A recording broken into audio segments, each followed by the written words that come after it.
filho de Josafá, filho de Ninsi. Entra e faz-o levantar-se do meio dos seus irmãos e leva-o à câmara interior. Toma o vaso de azeite, derrama-lo sobre a cabeça e dize: assim diz o Senhor, ungir-te rei sobre Israel. Então abre a porta, foge e não te detenhas. Foi, pois, o moço, o jovem profeta, a Ramote Gileade. Entrando ele, eis que os capitães do exército estavam assentados. Ele disse: capitão, tenho mensagem que te dizer. Perguntou-lhe Jeú: a qual de todos nós? Respondeu-lhe ele: a ti, capitão. Então se levantou Jeú e entrou na casa. O jovem derramou-lhe o azeite sobre a cabeça e lhe disse: assim diz o Senhor, Deus de Israel, ungir-te rei sobre o povo do Senhor, sobre Israel. Ferirás a casa de Acabe, teu senhor, para que eu vingue da mão de Jezabel o sangue dos meus servos, os profetas, e o sangue de todos os servos do Senhor.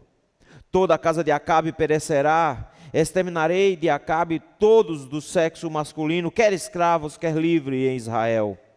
Porque farei a casa de Acabe como a casa de Jeroboão, filho de Nebate, e como a casa de Baasa, filho de Aías.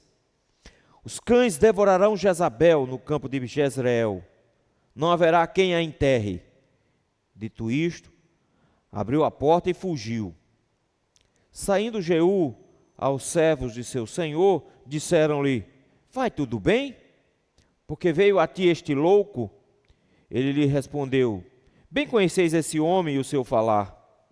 Mas eles disseram: é mentira. Agora faz-nos sabê-lo, te pedimos. Então disse Jeú: assim me falou a saber. Assim diz o Senhor, ungir-te rei sobre Israel.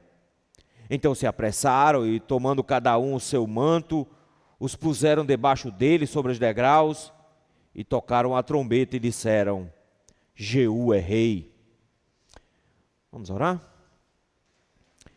Santo Deus bendito, nesse momento, meu Pai, que estamos diante da Tua palavra, nós nos alegramos em saber que o Senhor não nos deixou a mercê de tradições orais, mas o Senhor escolheu de forma muito sábia a forma do registro inspirado para que pudéssemos ter acesso à Tua vontade. E o mesmo Espírito, Senhor, que habitou nos Teus servos, os inspirando e preservou esse texto, habita em nosso meio. É nesse sentido, Senhor, que nós te rogamos que o Senhor ilumine a nossa mente nesse instante. Nos dê, Senhor, a capacidade de entender a Tua palavra, para que saibamos, ó Senhor, o que o Senhor deseja nos ensinar. Mas também, Senhor, mova os nossos corações, nos dá, Senhor, um coração ensinável, de tal maneira, Senhor, que nos alegremos com a Sua salvação, mas entendamos, meu Deus, o Seu grande processo e onde depositarmos toda a nossa esperança. Te rogamos assim, meu Pai, no nome santo de Cristo Jesus. Amém. Todos os reinos do mundo, meus irmãos, sempre se afundam em alguma medida em corrupção, em pobreza, em miséria e se destrói. Todos os grandes impérios passaram por esse processo, não importa qual seja o império, não importa quantos séculos ele imperou, ele sempre vai cair de alguma maneira. Mas é interessante porque, mesmo sabendo disso, mesmo sabendo que os reinos caem, nós sempre tentamos depositar nossas esperanças e expectativas em governantes. A gente sempre fica esperando, de alguma maneira, que surja um rei justo, que surja um governante justo, que resolva os problemas do mundo, que acalme o mundo e traga paz, que de alguma forma traga esperança para o povo, que acabe com a fome. Os políticos sabem disso. E porque eles sabem disso, eles sempre se apresentam como essa esperança. Sempre se apresentam como aquele que vai resolver todos os problemas e instaurar a felicidade no mundo. Mas na verdade, meus irmãos, para cada momento como esse, quando nós nos deparamos com expectativas e esperanças de melhora no mundo, e nós nos deparamos com a decepção em seguida, é para nos lembrarmos que nós temos uma esperança e uma expectativa maior em um ungido, um rei, um líder maior, que trará real revolução, que trará real mudança no mundo que nós tanto almejamos. É sobre uma transição e sobre o Senhor iniciando uma revolução para trazer a sua salvação em meio ao seu povo, por meio de ungido, que o texto que nós acabamos de ler está tratando. O texto, meus irmãos, é finalmente uma concretização de uma profecia feita lá atrás, ainda com Elias. No meio da batalha de Elias com Acabe, Elias simplesmente decidiu se entregar. Disse para Deus que não tinha mais o que ser feito, afinal de contas, muitos milagres já tinham sido realizados, muita coisa já tinha sido feita, mas Acabe nunca se arrependia. Ele sempre se mantinha firme nas suas convicções, ao lado de Jezebel, proclamando Baal e matando, perseguindo o povo de Deus. O Senhor então disse que levantaria 3 espadas contra Acabe, e que se por um acaso fugisse de uma, iria sempre cair na mão da outra. Ele levantou em primeiro lugar um profeta, que substituísse Elias. Esse homem iria ser a boca de Deus no meio do povo do Senhor. E nós vimos ainda logo em seguida já Elias sendo ungido profeta. Mas o Senhor disse que levantaria mais outras 2 espadas contra Acabe e sua família. Primeiro, ele levantaria um rei chamado Azael, rei da Síria, que seria a espada de guerra contra Israel, para punir não só Acabe, mas punir Israel inteiro pela sua idolatria. Mas que levantaria um rei em Israel, um homem chamado Jeú, que seria a vingança do Senhor, numa reforma religiosa, numa mudança política contra a casa de Acabe. É bem verdade que Acabe, ele parece se arrepender, ele clama por misericórdia, e Deus é tão bom, que ele mesmo Acabe sendo um homem tão ruim, Deus resolveu que não ia atingir Acabe daquele momento, mas que os filhos de Acabe iriam sofrer. Por conta disso mesmo, Elias tem como sua função ungir a pessoa de Eliseu, que vai assumir todo o 2º livro dos reis. Mas, meus irmãos, no capítulo anterior, nós regredimos um pouco no tempo para ver a segunda pessoa que iria ser essa espada contra Acabe sendo ungida. Nós vimos no texto passado o Senhor ungindo a um homem chamado Azael, a partir do versículo número 7. Um homem insignificante dentro do reinado, um servo de Ben-Hadad, mas que o Senhor estava ungindo para assumir o papel daquele que iria ser a mão do juízo do Senhor contra Israel. Nós vimos como esse homem se levanta contra o seu próprio rei e o mata, e nós vimos a tristeza do próprio profeta quando viu a desgraça que esse Azael vai trazer sobre o povo de Deus, mas isso é uma outra história. Nós vimos então, a partir do versículo 16, uma coligação que se mantém, e como as alianças são perigosas. Nós vimos na maneira como Josafá lá atrás fez uma coligação com Acabe, juntando famílias, dando o filho em casamento à filha do outro. E como esse casamento trouxe desgraça para Israel, e de como essa aliança simplesmente desmantelou tudo, porque ao invés da geração de Josafá purificar Israel da idolatria, foi justamente o oposto que aconteceu, como se espera em qualquer aliança. Os filhos são contaminados nessa aliança. Por conta disso, então, a idolatria, ao invés de diminuir dentro de Israel, se espalhou para Judá. E agora, tanto Israel como Judá, é tudo farinha do mesmo saco. Por conta disso, o Senhor vai castigando com reinados curtos. Jeorão reina, mas logo em seguida aparece Acasias, com um reinado ainda mais curto. Reina somente 1 ano em Jerusalém, versículo número 26. Acontece que eles entraram de novo numa batalha, e olha contra quem? Versículo 28 do capítulo número 8, justamente contra Azael. O Senhor então, meus irmãos, nesse momento, quando estão juntos Jorão e quando está junto Acasias, quando eles dois se uniram nessa guerra, o Senhor começa a mover os peões em seu tabuleiro. O Senhor começa a organizar as coisas. E nessa maneira como o Senhor vai conduzindo tudo, meus irmãos, chegou finalmente o último estágio, onde Deus vai dar um checkmate em Israel como um todo. Para isso, meus irmãos, o Senhor coloca as peças no devido lugar. No meio da batalha que estava acontecendo, versículo número 28, em Ramote Gileade. Era lá que a batalha estava se travando. E no meio da batalha, Jeorão é atingido. E Jeorão, uma vez atingido, precisa se retirar, porque ele está com medo. E ele vai então para a região onde justamente fica o palácio de Acabe, na região de Jezreel. Justamente aquela região onde Deus disse que iria castigar, porque por causa de uma vinha que havia do lado do seu palácio, Jezebel se juntou com Acabe e matou um homem de Deus para roubar dele a sua vinha.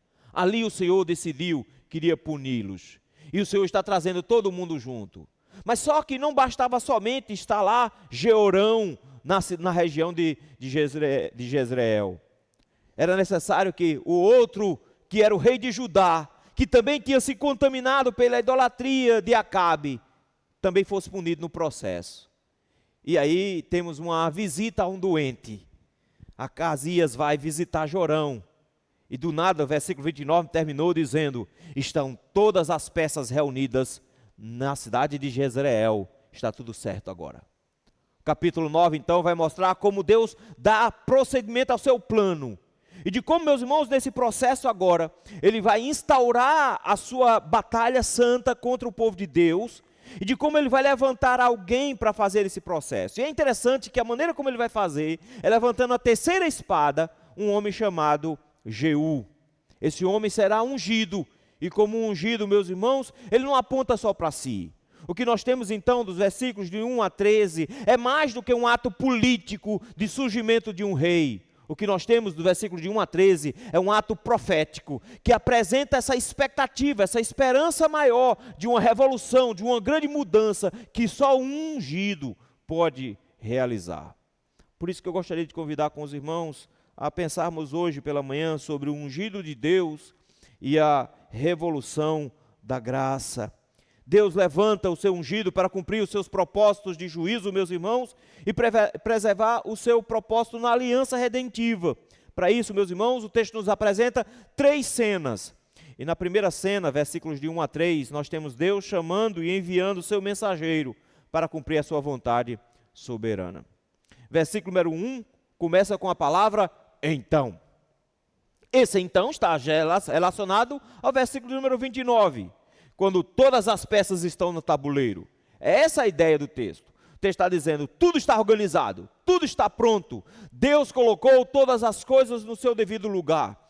Toda a jogada está montada, cabe agora a Deus executar o último processo de vitória. Ele já montou todo o tabuleiro para a vitória. Está lá na cidade de Jezreel Acasias, está lá Jorão, está tudo preparado, está havendo uma batalha na região de Ramote e Gileade. Por isso que o texto diz assim, versículo de número 1. Então o profeta Eliseu chamou um dos seus profetas e lhe disse, cinge os lombos, leva contigo esse vaso de azeite e vai a Ramote e Gileade.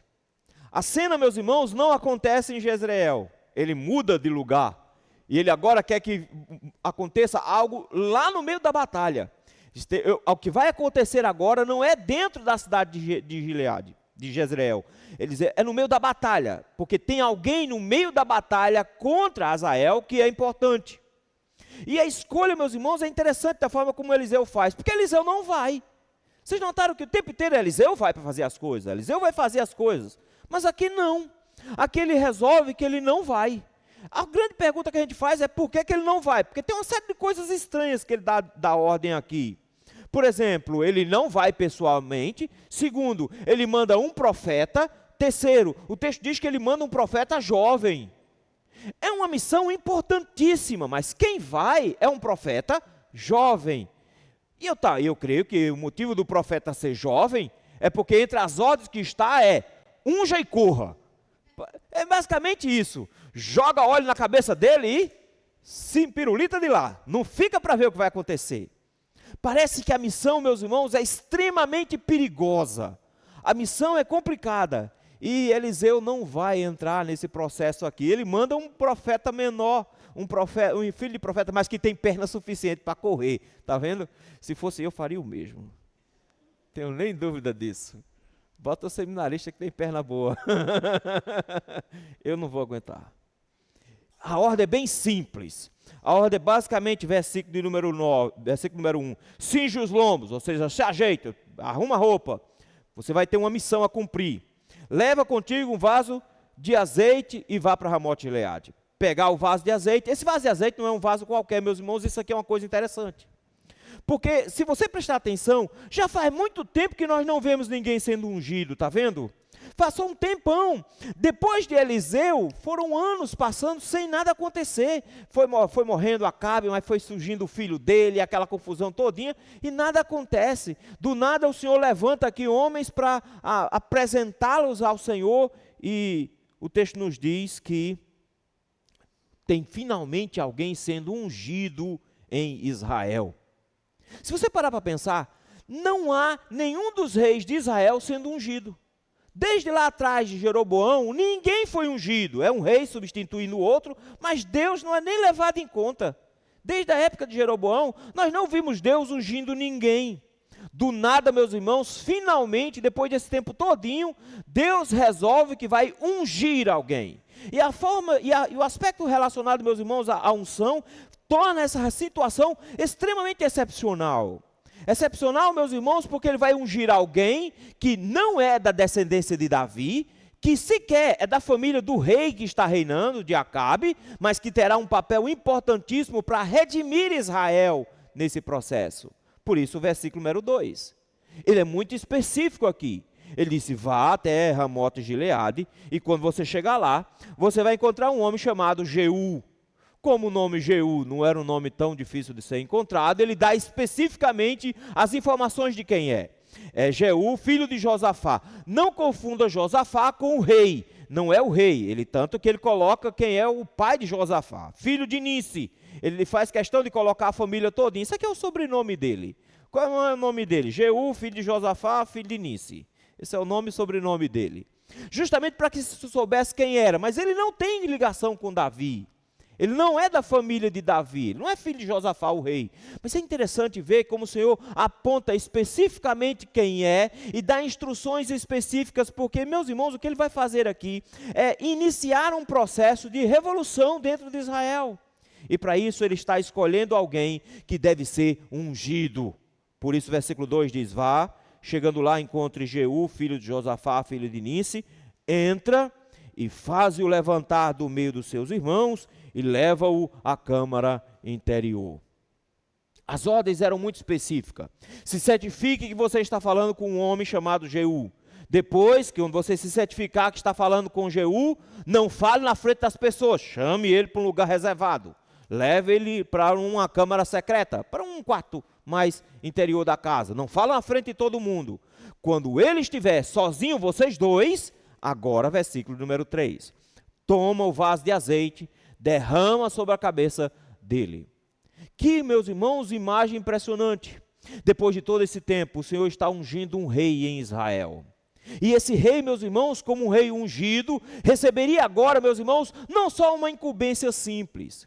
A ideia de ser ungido, meus irmãos, era alguém que estava sendo separado para uma função específica. Só 3 grupos eram ungidos: profetas, sacerdotes e reis. Porque eles tinham funções a desempenhar. Deus estava dizendo, eu estou agora tomando e separando você para uma missão específica, e você tem uma missão a desempenhar, e eu estarei com você para auxiliá-lo nessa missão. Ser ungido, meus irmãos, era ser alguém que era separado, era literalmente se tornar um Messias, porque é isso que significa ungido. Ser ungido era tornar agora Jeú alguém diferenciado, separado para uma obra que Deus tinha para realizar. E foi exatamente isso que o profetinha fez. Está vendo aí, versículo 3? Toma o azeite, derrama sobre a cabeça, diga assim, assim diz o Senhor, você está ungindo o rei sobre Israel, e corre de lá. Foge de lá. Ele estava correndo perigo porque ele estava no meio de um exército. E o exército era de quem? O exército era de Jorão. Não era o exército de Jeú. Jeú era um dos capitães do exército. Mas ele estava no meio do exército do rei, contrário ao rei que ele agora está ungindo. E ele diz, vá lá, derrame, diga, eu ungi-te rei, e foge e não te detenhas. Não espere por tempo ruim, fuja de lá. Quando nós olhamos, meus irmãos, para esse texto, o que é que nós precisamos nos lembrar? Precisamos nos lembrar, meus irmãos, que o Senhor está iniciando aqui um processo de transformação em Israel, e Ele faz isso de forma a apontar para algo maior. Porque a esperança de Israel dar certo está sendo estabelecida aqui pelo Senhor. Toda a expectativa agora é que Jeú dê certo, Jeú funcione. Mas não vai dar muito certo, porque Jeú é pecador. Nesse sentido, toda a expectativa que nós temos de que finalmente vai surgir alguém que vai resolver o problema, vai sempre esbarrar num fato: todos são pecadores, e como pecadores nunca vai dar certo. Todo ungido, meus irmãos, não tinha em si o poder de transformar. Todo ungido, em toda a história de Israel, não tinha o poder de produzir as mudanças. Todo ungido em Israel apontava para um ungido maior, apontava para aquele que teria a porção dobrada do Espírito, que teria o Espírito como ninguém mais tinha, que apontava para o Rei perfeito, que causaria a revolução real, que causaria transformação real, que produziria transformação real. O que é Jeú, senão uma imagem pálida de Jesus Cristo, ungido do Senhor? Jesus é o ungido de Deus. Jesus é o Messias prometido. Jesus é aquele que tem sobre si o encargo de transformar todas as coisas. Ele é o Rei verdadeiro. Ele é ungido de Israel. O Senhor unge um homem aqui, meus irmãos, com uma unção, para apontar para uma unção maior, de um Rei perfeito que haveria de vir, que traria esperança real. O texto nos fala sobre o ungido de Deus e a revolução da graça. E a segunda cena nos apresenta, meus irmãos, Deus ungindo um instrumento do juízo para restaurar a santidade do seu povo, versículo número 4 em diante. O profeta fez exatamente o que Eliseu mandou. O texto volta a frisar, no versículo número 4, que ele era um jovem. Volta a frisar de que ele era novo, perna boa para correr. E ele foi então para Ramote Gileade. Só que a partir do versículo 8, nós descobrimos que a mensagem que ele traria era maior e mais complexa do que a mensagem dos versículos iniciais. Porque os versículos iniciais é somente uma apresentação para o assunto. Nos versículos iniciais, na primeira cena, nós temos dizendo: olha, vá daqui para lá, faça isso e volte. É basicamente isso. Mas a partir de agora nós vamos ver como a história realmente se desenrolou e toda a mensagem que Deus tinha para trazer. Lembre-se que o encargo primeiro do profeta era encontrar quem era Jeú, e ele faz exatamente isso no versículo número 5. Entrando na região de Ramote Gileade, o texto nos diz que ele encontrou os capitães assentados. O que eles estavam fazendo? O texto não se preocupa. Talvez descansando um pouco no meio da batalha, talvez planejando alguma coisa no meio da batalha, traçando alguma estratégia nova de ataque, alguma coisa do tipo. Mas note que quem está reunido aqui são os chefes, está vendo? Quem está aqui? Capitães. E o profeta chegou meio enrolado, é bem verdade. Lembre que o texto disse lá atrás que o profeta Eliseu indicou direitinho, diz: olha, vá lá, procure Jeú, filho de Josafá, deu a indicação direitinho, mas o rapaz é meio enrolado, e ele chega aqui e tem um monte de capitães reunidos, está praticamente a liderança do exército toda reunida, e como é que ele chega? Ele chega assim: capitão, eu preciso falar com o senhor. É a mesma coisa chegar na reunião de presbitério e gritar pastor. Isso acontece o tempo inteiro. Está na reunião de presbitério e alguém chega: pastor, olha uns 20 de uma vez. É mais ou menos isso que ele fez: capitão, preciso falar com o senhor. A questão é, tem um monte de capitão, mas é interessante, olha quem responde. Perguntou-lhe Jeú, a pessoa certa. Tem um monte de capitão aqui, meu filho, você quer falar com quem? A pergunta basicamente é essa. Mas ele é o porta-voz, está vendo? Ele se apresenta como porta-voz dos capitães. Ele já mostra liderança aqui, é interessante isso. Pergunta: qual capitão, meu filho, você quer conversar? E ele responde: a ti mesmo, capitão. Versículo de número 5. A ti mesmo, capitão. Então, versículo 6, o texto nos diz que eles se levantam e vão então para uma câmara interior, porque o assunto é particular. E então ele começa, meus irmãos, a ungir ao rei Jeú de uma forma muito bonita, versículo número 6. O texto diz assim: levantou-se Jeú, entrou na casa, e quanto tempo o jovem demora para começar? Gente, ele está com pressa, ele quer ficar muito tempo ali não. Não tem muita enrolação não, não tem muita cerimônia, tá vendo? Não tem, se ajoelha aqui só com a perna, a outra perna fica um pouco mais levantada, coloca a mão na cabeça. Não tem esse negócio não. Chegou, ele já foi derramando 1 litro de azeite na cabeça do cara. Sem muita conversa, o texto diz direto assim: levantou-se Jeú, entrou na casa, o jovem derramou o azeite sobre a cabeça. Tudo feito às pressas. Isso aqui mostra, meus irmãos, um contraste interessante, que é uma unção escondida, secreta, sem observadores, tudo lá feito na surdina, para ninguém ver, só ele e Deus. Mas a palavra que o Senhor tem, meus irmãos, para Jeú é o que eu gostaria de destacar agora pela manhã. O profeta então vai falar tudo o que Deus mandou dizer. E aí vem: assim diz o Senhor, Deus de Israel. Ele está dizendo com todas as letras: quem está falando com você, quem mandou mensagem para você, não foi Baal. Baal a quem vocês servem, não foi Baal. Quem está mandando mensagem para você é o Deus de Israel, Deus de verdade. É o Deus de Israel, o Senhor de Israel, o Deus da aliança, está vendo aí? Todo com letra maiúscula. O que está indicando, meus irmãos, que essa ação aqui é o Deus da aliança intervindo no meio do seu povo. E olha como é interessante a maneira como o profeta fala. Assim diz o Senhor, Deus de Israel. Como se já fazia anos, décadas, que Israel não tinha o Senhor como Deus.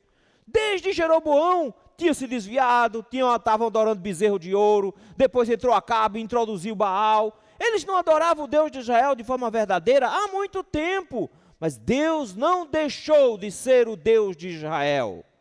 Não é porque o povo estava infiel que Deus ia se tornar infiel. Deus estava permanecendo fiel à sua aliança. Tem 10 tribos aqui envolvidas. Tem uma grande parcela dos filhos de Abraão aqui envolvidos. Ele diz, ele ainda é o Deus de Israel. Ele não é o Deus de Judá, ele é o Deus do povo dele. Por isso que olha como é que se refere o profeta ao povo de Deus. Ele diz assim: assim diz o Senhor, Deus de Israel, ungir-te rei. Sobre quem?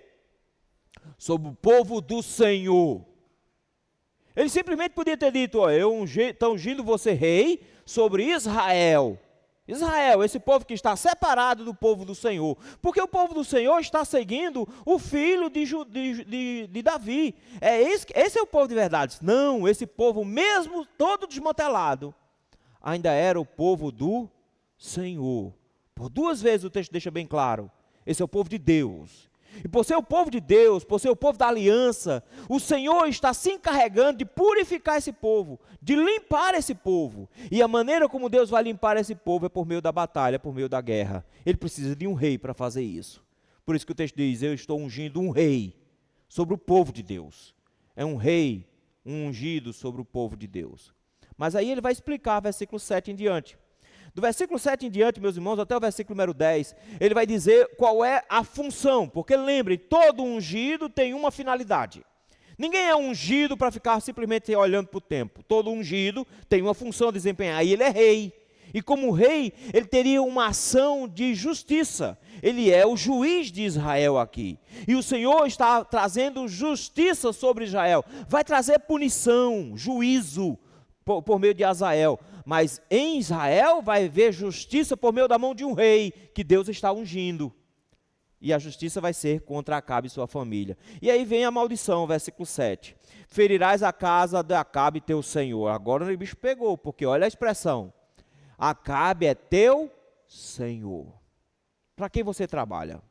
Você trabalha para Acabe. Só que a partir de agora o negócio vai inverter. E seu trabalho agora é para o Senhor. E o seu trabalho para o Senhor é exterminar a família de Acabe. E é exterminar mesmo, olha aí. O texto diz que o Senhor está se vingando, versículo número 7. Uma referência direta, meus irmãos, a Deuteronômio, quando diz que o Senhor se vinga dos seus inimigos. O texto está dizendo, o que eu estou executando por meio da sua mão é uma vingança. Você será o meu braço, a minha espada. Você será aquele que executará juízo contra a casa de Acabe. Você vai se levantar e vingar da mão de Jezabel o sangue dos meus servos, os profetas, e o sangue de todos os servos do Senhor. Ele está dizendo, eu quero que você vingue não só a casa dos profetas que morreram, porque lembrem, nós vamos ter um caso ali de alguns profetas sendo escondidos em caverna por causa de Jezabel, e ela matava todos que encontrava pela frente, e inclusive vai vingar também lá aquele homem da vinha, lembram? Ele diz, eu vou vingar todo mundo agora. Porque Jezabel é a grande promotora do mal, tá vendo? Mas Acabe faz tudo que ela manda. Por conta disso, eu vou ferir a casa de Acabe e eu vou me vingar. E eu vou me vingar de uma forma plena, versículo número 8. Ele está dizendo, o juízo que Deus vai exercer sobre Acabe será pleno a ponto de que não vai sobrar ninguém. Toda a casa, e olha a expressão, toda a casa de Acabe perecerá. Ele está dizendo, não vai sobrar ninguém. Eu vou simplesmente exterminar a família, vai acabar, parar de existir a família. E ele faz questão de frisar, vai perecer, e eu vou exterminar todos do sexo masculino, seja escravo, seja livre em Israel. E eu vou fazer, versículo número 9, do mesmo jeito que eu fiz com a casa de Jeroboão, filho de Nebate, e com a casa de Baasa, filho de Aías. Ele está dizendo, eu vou fazer como eu já fiz antes. Jeroboão trouxe grande mal e eu exterminei todo mundo. Depois Baasa fez um grande mal, matando quem eu tinha colocado, e eu fiz a mesma coisa com ele. Então eu vou fazer uma terceira vez, e você será um instrumento, vai exterminar todos os meus inimigos. Mas tem um grande inimigo aqui no meio do caminho, está vendo? Porque Acabe, a família toda vai morrer, mas ele faz o tempo inteiro de levantar uma mulher, está vendo? Lá em cima, ele poderia ter dito somente, eu vou me vingar de Acabe e da família dele. Mas ele faz questão de dizer, mas Jezabel foi quem matou. Foi Jezabel que perseguiu os meus profetas. Foi Jezabel que matou. Por isso que Jezabel tem um papel especial. O texto nos diz então, e Jezabel terá um grande finale. Jezabel será aquela onde a justiça vai ser plenamente vista. Quando todos vão ver que sou eu que estou fazendo. Ele diz assim, os cães devorarão Jezabel no campo de Jezreel. No mesmo lugar, meus irmãos, onde ela tinha matado um homem para ficar com seu terreno, e os cães tinham bebido o sangue dele, ele diz, o sangue dela será bebido no mesmo lugar, para provar que o que eu estou fazendo é uma vingança, e o Senhor dá o pagamento conforme o pecado. Ele está dizendo, eu vou me vingar, e eu vou entregá-los, cada um para a destruição, não vai sobrar ninguém. Depois que ele disse isso, o que é que o profeta tem que fazer? Versículo 10. Ele é besta de ficar. Ele tem que ficar com medo mesmo, porque ele está, se você parar para pensar, cometendo uma traição.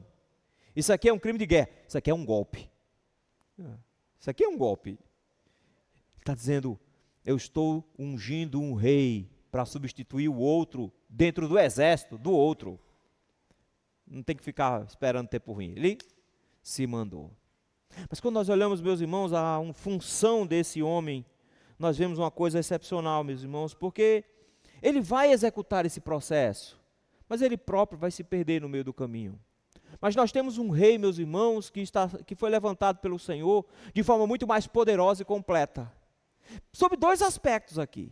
Primeiro, porque esse homem, esse rei é levantado para se utilizar da espada para derramar sangue. O nosso rei foi levantado para se utilizar de uma cruz para derramar o próprio sangue. Ele, meus irmãos, aqui é levantado para purificar Israel dos inimigos do Senhor. O nosso rei foi levantado para purificar o seu povo, para transformá-lo de inimigos em seus filhos. O nosso rei foi levantado, meus irmãos, não de forma escondida e ungida às escuras, como foi Jeú. O nosso rei foi exposto publicamente numa cruz, coroado com espinhos. O nosso rei foi o rei salvador. Mas não se engane, o segundo aspecto também é verdade aqui. Porque da mesma maneira como o nosso rei, salvador e glorioso, redentor do seu povo, humilde e que se colocou numa cruz para com seu sangue purificar, é o mesmo rei que reaparece em Apocalipse, glorioso e vitorioso com uma espada, e que derrotará definitivamente os seus inimigos, e cuja roupa está manchada de sangue dos seus inimigos, porque ele terá vitória plena no final. Não se engane. Jesus é o rei completo aqui. Ele purifica o seu povo da maldade, mas ele livrará o seu povo dos seus inimigos no final. Cristo é o ungido que trará salvação e purificação final para o seu povo. O ungido de Deus e a revolução da graça. A última cena que o texto nos apresenta, meus irmãos, é Deus confirmando o seu plano e fazendo o povo reconhecer o ungido do Senhor. O texto nos diz, versículo número 11, que depois que o profeta fugiu, o pessoal ficou achando um negócio estranho, porque o cara é esquisito, não é? Vê que profeta mais esquisito. O cara chega do nada, todo esbaforido e diz: capitão, eu quero falar com o senhor. Tem um monte de capitão. O cara já está enrolado, não é? Aí ele diz: quem é? Quem é o senhor? Aí leva o outro lá para dentro. Do nada abre a porta e ele sai correndo. O que aconteceu lá dentro? Você, claro que você não é curioso, então você não perguntaria o que aconteceu, né? Claro, sai alguém correndo assim, você nunca perguntaria, porque você não é curioso, não é? Ah, meus irmãos, ninguém se aguenta numa hora dessa. O profeta saiu correndo de dentro de casa, ganhou o mundo. Lá vem Jeú com a cara mais lisa do mundo, o cabelo lubrificado. O pessoal olha para ele e fez: foi isso? Olha que pergunta. A pergunta é: vai tudo bem? Vai tudo bem? Basicamente, já achei isso. O que aconteceu? Que negócio foi esse? Não entendi nada. No começo foi confuso, no final foi igual ao começo. Não sei o que aconteceu. Meus irmãos, ele está no meio dos capitães de Jorão. Ele vai simplesmente chegar agora e dizer o que aconteceu? Ele vai simplesmente dizer: olha, a partir de agora eu sou um traidor, eu vou tomar o reinado e vou matar o rei. Você acha que vai dizer isso? Ninguém é besta. Ninguém vai fazer um negócio desse. Vem a segunda pergunta: vai tudo bem? Olha a segunda pergunta que os homens fazem: por que veio a ti este doido? É interessante, meus irmãos, como os homens ímpios enxergam os servos de Deus, está vendo? Ele é um meio alucinado esse cara. Isso é um maluco. Eles conhecem um profeta, está vendo? E eles sabem como ímpios definir um profeta. Um profeta é um doido. Ele chegou meio estabanado, é verdade. Mas a imagem, meus irmãos, é de desprezo, está vendo? Quem é esse cara? Esse doido chegou aqui, chamou você para o lado, agora saiu correndo. Eles não têm respeito pelos profetas do Senhor. Como é que Jeú vai fazer qualquer coisa agora na frente desses homens, que são os capitães de Jorão? O que é que Jeú pode fazer? Você sabe como é esse tipo de gente, né? O povo, meu, bate bem da cabeça mesmo não. Olha como é que ele explica aí, versículo 11. Bem conheceis esse homem e o seu falar. Vocês sabem como é que são esses crentes, né? É meio desmantelado assim mesmo. Esse povo não diz coisa com coisa, não faz um negócio meio assim sem sentido mesmo. É normal. É normal. Vocês já sabem como é esse povo aí. Ele tenta desconversar, tá vendo? Ele está dizendo: não, esse cara é doido mesmo. Ele não tem a menor ideia do que ele estava fazendo aqui. Ele veio aqui, meu desmantelado. Eu não entendi o que ele queria, ele foi embora. Mas você sabe como é que são esses crentes, né? São meio assim mesmo. São meio confusos.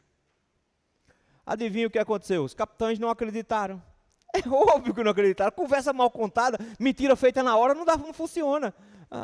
Conversa é essa, rapaz? Versículo número 12, todo mundo grita ao mesmo tempo: é mentira. É mentira, você está contando a verdade, não. Esse cara veio para cá, do nada, está te procurando aqui, dizendo que tem uma palavra para você. Entra, se esconde, tu sai aqui com o cabelo besuntado e não aconteceu nada. Aconteceu alguma coisa aí, precisa saber o que é. Conta pra gente o que é. Você contaria? Você contaria que está no meio de uma trama golpista? Você contaria que acabou de ser escolhido o substituto? E que a partir de agora você vai tramar para matar o rei? Você contaria isso para os generais dele? Só tem uma maneira de fazer isso, meus irmãos: fé. Só tem uma maneira de fazer isso. Jeú estava com medo, e eu estaria. Se fosse eu mentia. Porque é assustador. Você está no meio de generais, de capitães. Mas ele resolveu ter fé. Nesse momento, meus irmãos, nós descobrimos o que é que a unção fez com Jeú. A unção, meus irmãos, deu a Jeú a certeza de que o trabalho não seria feito por ele, que o trabalho seria feito pelo Senhor. E se era o Senhor quem iria fazer o trabalho, e Deus o estava ungindo para matar a família de Acabe, ele não ia morrer na mão dos capitães naquela hora. O que ele faz? Versículo de número 12, ele diz, eu vou contar para vocês. O autor dá uma resumida, bem verdade, porque a gente já conhece a história. Ele fala assim, assim, assim, aconteceu, tá vendo? Assim, assim, mas basicamente qual é a parte importante? Assim diz o Senhor, ungite rei sobre Israel. Esse aqui, meus irmãos, é uma declaração pública agora. A unção tinha sido escondida, era secreta, ninguém precisava saber, está tudo quietinho ali. Mas Azael foi ligeiro, não contou para ninguém, foi lá e matou o rei. Olha aí, deu tudo certo. Na mesma noite, Azael já resolveu o problema. Mas esse não, ele precisa proclamar.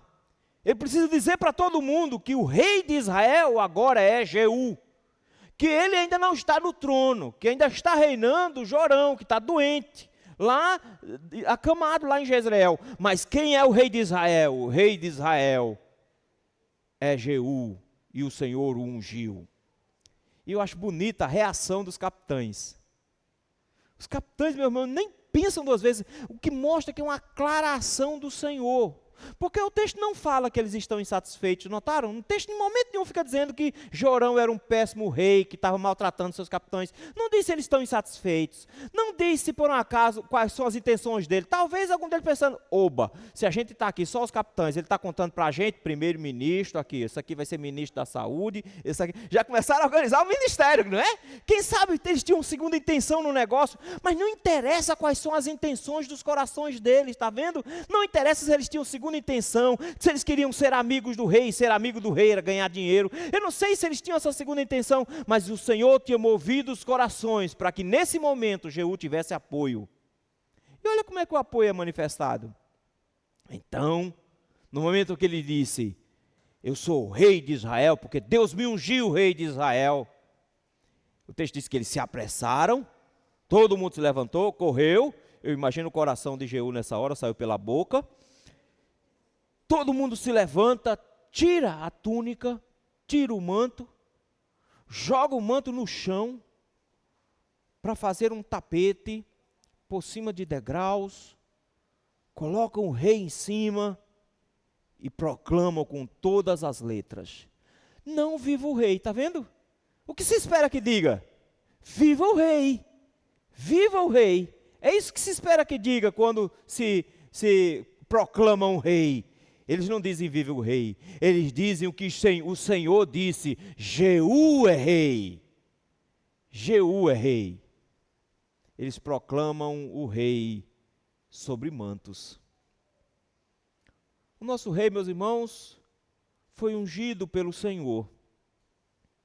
E o nosso rei entrou, sendo proclamado em Jerusalém, também com mantos pelo chão. Não vinha com toda a pompa de um capitão, como é o caso de Jeú, que provavelmente estava com a sua armadura, todo pronto. Veio humilde, montado em um jumentinho. Mas da mesma forma como Jeú ungido, tem pano sobre o chão para que pise, quando Jesus entrava em Jerusalém, jogaram também suas túnicas, jogaram também os seus mantos no chão, e na falta de mantos, jogaram ramos sobre o chão, e gritavam com todos os seus pulmões, Hosana ao filho de Davi, salve-nos filhos de Davi. É esse o clamor, salve-nos filhos de Davi, ou seja, salve aquele que é herança do ungido do Senhor, salve-nos ungido do Senhor. Proclamado rei em Jerusalém, meus irmãos, o nosso rei é muito maior, o nosso rei vem para redimir e salvar, o nosso rei vem para proclamar a sua glória, o nosso rei veio para assumir não um trono naquela semana, mas para assumir uma cruz, para tomar sobre si uma túnica riquíssima, mas que foi arrancada das suas costas antes de assumir o seu trono, que ao invés de uma coroa brilhante de ouro, recebeu sobre sua cabeça uma coroa de espinhos, mas não foi derrotado naquele dia, ganhou a maior de todas as vitórias, venceu naquele dia a morte, venceu o inferno, venceu Satanás, venceu o pecado na cruz do Calvário. Proclamado como nosso rei, meus irmãos, para produzir realmente mudança no mundo, para realmente fazer surgir esperança, porque nossa esperança não está em político sendo eleito, seja ele A ou seja ele B, que a nossa esperança não está em planos de governos, em congressos que possam produzir leis, nossa esperança não se encontra nesse mundo, nossa esperança é um rei ungido do Senhor, que vai proclamar uma revolução no mundo, quando voltar para reinar, para redimir o seu povo, para trazer esperança sobre Israel. Jeú é só uma imagem pálida do nosso grandioso rei. Jeú é só uma imagem pálida do Cristo a quem nós esperamos. O texto, meus irmãos, nos mostra pelo menos algumas lições com base nisso. Se nós esperamos felicidade e alegria no mundo, se nós esperamos uma vida boa no mundo, nossa esperança não pode estar em homens, mas tem que estar em Cristo. Nós precisamos nos lembrar, meus queridos, de que não existe no mundo nada que possa nos proporcionar a esperança que nós almejamos. Porque não importa onde você esteja e na vida que você esteja vivendo, sempre haverá uma expectativa de algo melhor que só Cristo e o seu reinado poderão proporcionar. Não bote no mundo a esperança e expectativa em um ungido que não seja Cristo. Não bote esperança no mundo em uma revolução que não seja Cristo. Nós esperamos um Cristo ressurreto, descendo dos céus, nas nuvens, ao som de trombetas, voltando glorioso como um rei, vitorioso, para derrotar os seus inimigos e nos dar um reino perfeito. Você não precisa mudar de bairro e mudar de cidade. Você não precisa ir para um lugar mais bonito. Quem sabe sair de Recife e ir para Santa Catarina. Ou quem sabe morar num bairro bonito lá dos Estados Unidos. E aí você vai encontrar paz. Rapidamente você vai descobrir que o pecado está em todo lugar, por mais bonito que seja. Não importa se é dentro de uma favela ou se é à beira-mar. O pecado vai transformar qualquer lugar desse mundo em um lugar feio, nojento, asqueroso, perigoso e assustador. Não importa que governo esteja reinando, ele sempre trará a sua marca de pecado, de destruição. Nós almejamos um reino eterno. Então coloque sua esperança lá. Coloque sua expectativa lá. Porque Cristo é o ungido perfeito que vai causar realmente a transformação verdadeira. Segunda lição, meus irmãos, que o texto nos ensina aqui, é que Cristo, meus irmãos, tem a sua ação no mundo sobre dois aspectos. Que da mesma forma como Jorão, meus irmãos, ele vai voltar para reinar de forma absoluta, vingando-se dos seus inimigos. Por isso, meus irmãos, o que o Salmo 2 nos alerta é muito importante para nós. Beije o filho para que ele não se irrite. Renda-se ao Rei eterno antes que ele volte para derrotar. Porque se a derrota que o Senhor estava implementando sobre Acabe e Jezebel, se a sua vingança era grande e plena do que ele vai executar sobre Jezebel, imagina o que ele vai fazer com aqueles que são seus inimigos espalhados por toda a terra. Meus irmãos, ele tem um lugar reservado para esses. Não se engane com pregadores por aí dizendo que inferno é somente uma maneira de assustar os crentes. Na verdade, meus irmãos, o inferno é um lugar que o Senhor tem preparado para os seus inimigos. Sejam eles aliados de Satanás. É para Satanás e seus anjos e para todos os seus aliados. Não ache que isso é mentira. Não pense que isso não é verdade. Abrace a verdade e por isso se renda ao Senhor enquanto você pode. Deixe de ser arrogante. Deixe de ser pretensioso. Antes que o Senhor se levante e execute o juízo final. Que pode não ser daqui a 10, 15, 20 anos. Pode ser ainda hoje. Porque ele tanto pode voltar ainda hoje, como você pode ir para lá ainda hoje. E o Senhor vai executar juízo, não tenha dúvida disso. Se ele executou, por meio de Jeú, seu ungido, juízo contra Acabe e Jezebel, o Senhor não poupará os seus inimigos. Então não se engane com Jesus, que tem pena de gente ruim, que tem pena dos seus inimigos. Não se engane. Mas que coisa boa é saber, meus irmãos, que aqueles que se rendem ao Senhor, Ele tem misericórdia suficiente para abraçá-los e transformá-los em súditos. Que todos aqueles que se rendem a Cristo tenham as condições para se tornarem não só súditos, mas filhos, herdeiros da promessa do reino.